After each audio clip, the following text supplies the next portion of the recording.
Madam President, distinguished colleagues of this chamber, and my beloved countrymen, there are moments in the life of a republic when silence becomes easier than speech, when comfort becomes more tempting than courage, and when public office is tested not by applause but by pressure. This is one of those moments, Madam President. I rise today on a question of privilege. Just last week, I was stunned with the shadow of a complaint filed by the Field Investigation Bureau, Office of the Deputy Ombudsman for Luzon.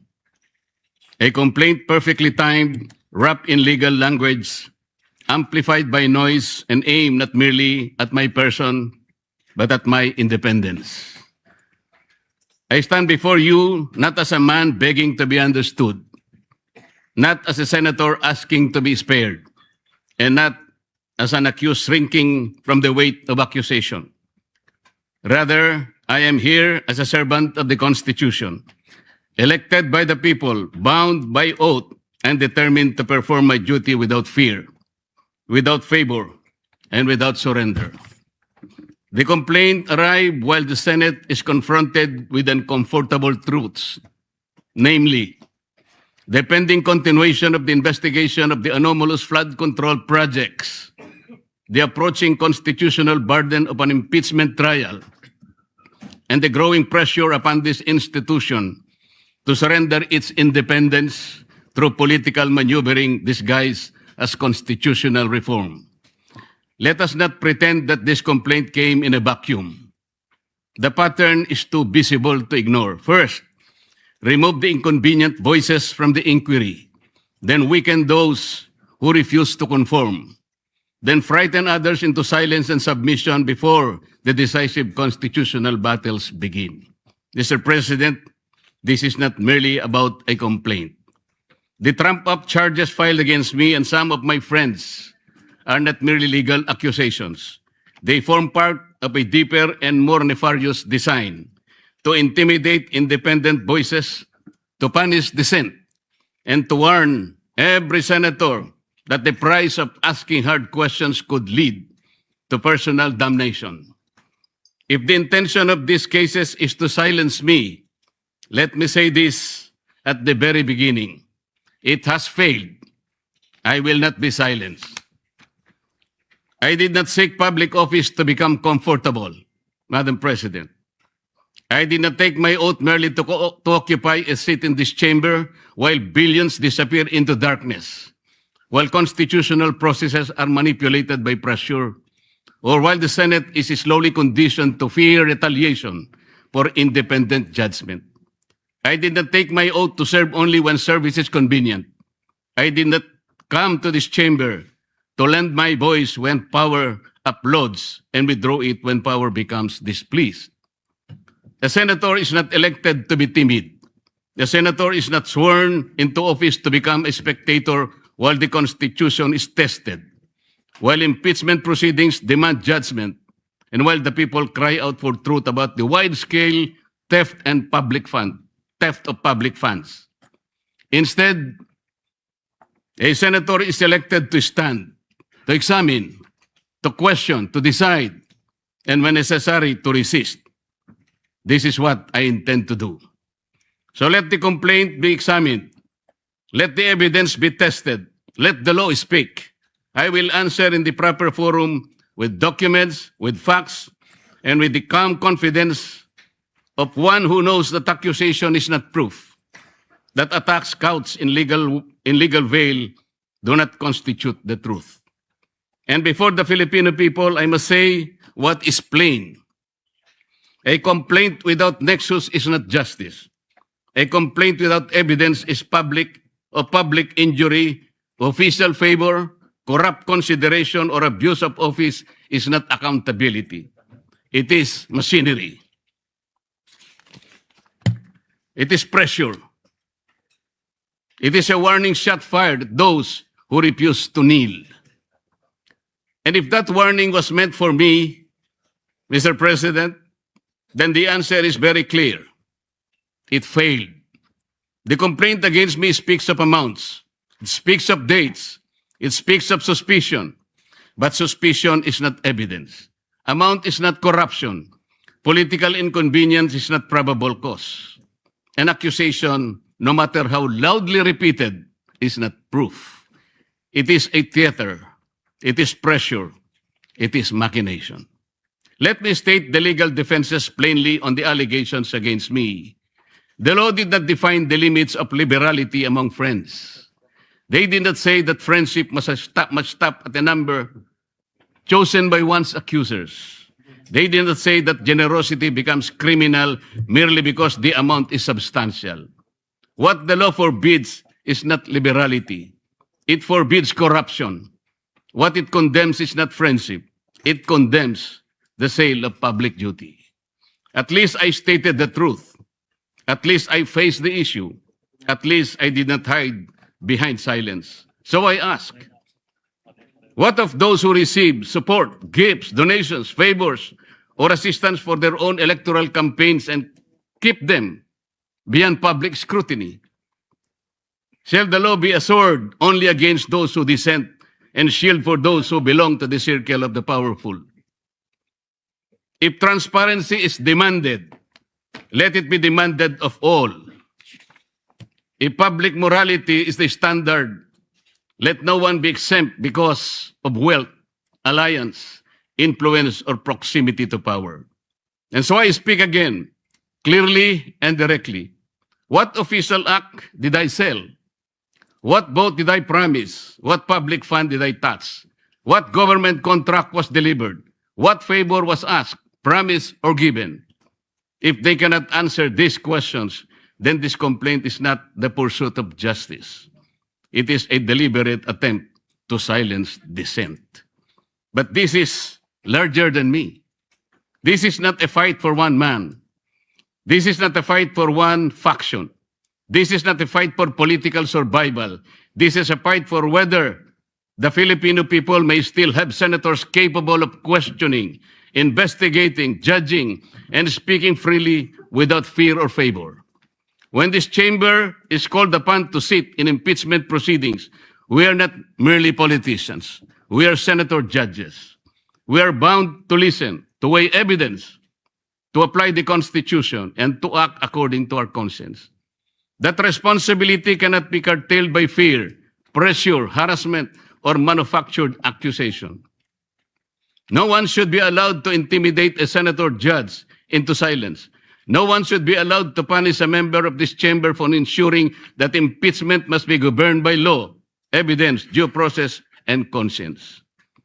Whether one favors or opposes any party in those proceedings, that's not the point. The point is whether the Constitution shall speak above political convenience. I will perform that duty, Madam President. I will listen. I will weigh the evidence. I will obey the Constitution. I will not prejudge. I will not be dictated upon. I will not surrender the independence of my vote to any power outside this chamber. Even if the path becomes lonely, I will walk it.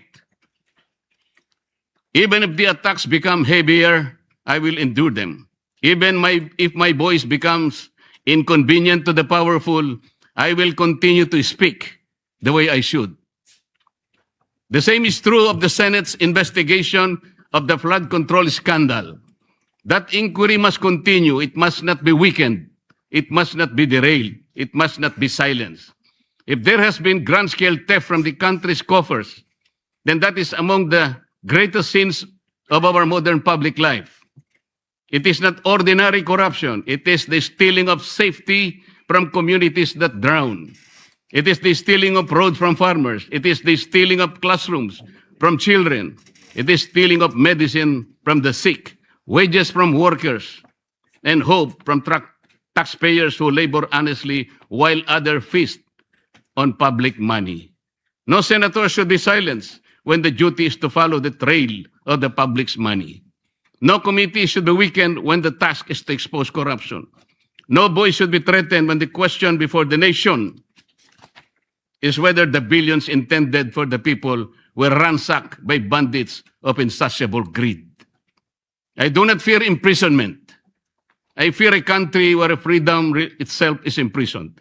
I fear a republic where legal processes are twisted into weapons, where dissenting voices in the Senate are mechanically trimmed down, and where the rich and the powerful elite manipulate institutions so that only their chosen voices may be heard.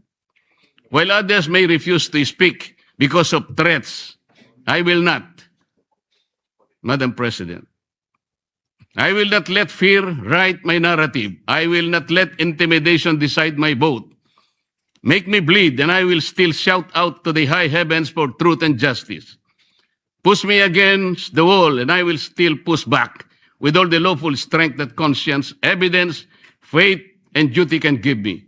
Not with violence, not with hatred, not with recklessness, but within the Constitution, in my hand, the law in my shield, the truth as my voice, and the Filipino people as my reason.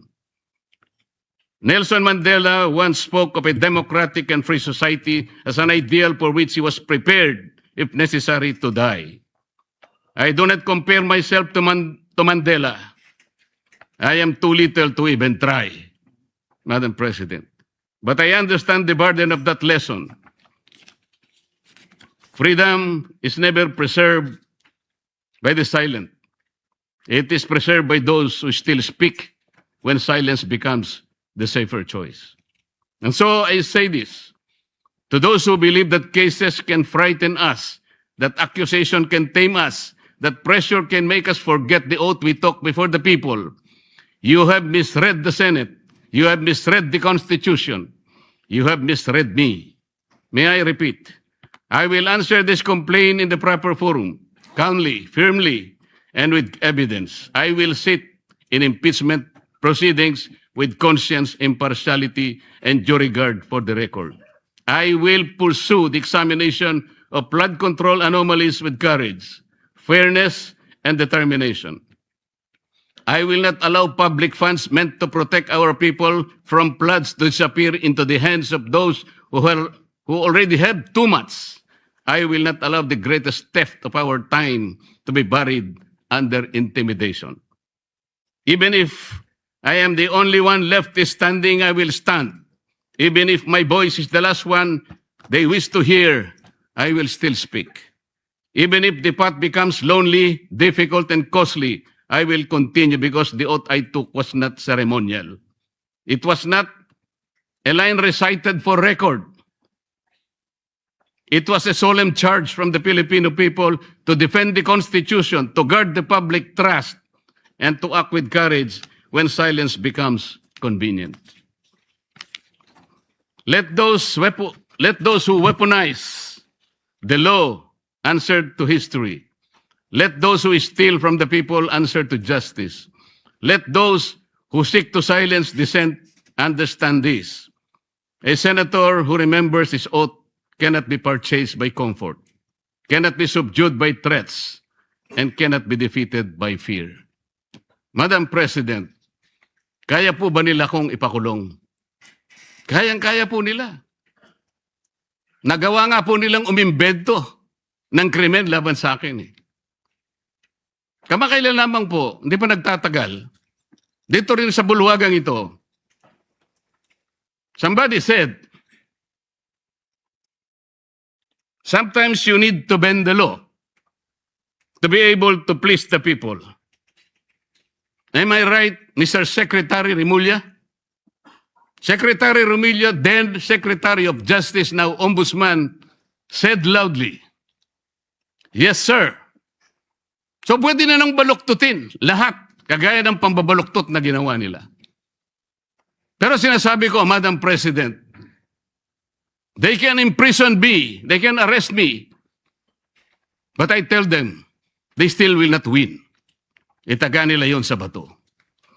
Madam President, before ending, let me share the declarations of our Lord God. In Isaiah 54:17. No weapon forged against you will prevail. You will refute every tongue that accuses you. This is the heritage of the servant of the Lord. This is their vindication from me. Maraming salamat po.